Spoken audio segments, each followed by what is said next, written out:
دخلت الشقة ولقيته معاها على السرير. أنا عارفة أول ما سمعتوا الجملة دي إنكم اتصدمتوا، وده طبيعي، لكن خليني أحكي لكم القصة كاملة يمكن الصورة تبان أوضح. أنا مريم، متجوزة بقالنا 6 سنين. حياتنا كانت شكلها عادي مش كاملة، بس كنت بحاول أكون الزوجة المثالية. بعمل كل حاجة في البيت، وبحاول أوازن بين شغلي وحياتي معاه.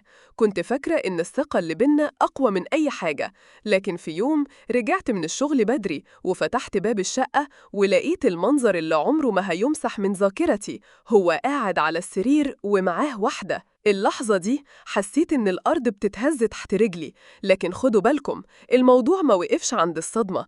أنا ما صرختش، ما عملتش خناقة، وقفت ثابتة وبصيت له. هو اتلخبط واللي معاه جريت بسرعة. ساعتها حسيت إن عندي اختيارين: يا إما أسيب نفسي للغضب وأخسر كل حاجة، يا إما أواجهه بهدوء وأفهم ليه عمل كده. سألته: إيه اللي ناقصك؟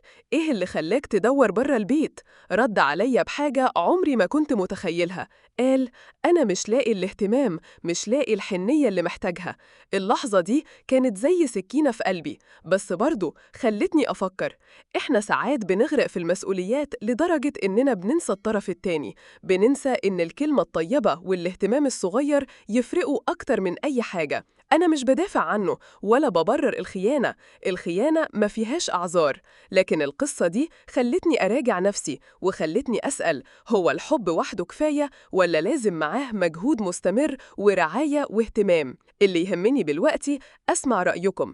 لو انتوا مكاني تعملوا إيه؟ تسامحوا عشان في بيت وأطفال، ولا تاخدوا قرار بالانفصال عشان الكرامة قبل أي حاجة؟ اكتبوا لي رأيكم في التعليقات، لأن يمكن كلمة منكم تغير حياة حد بيسمع القصة دي دلوقتي.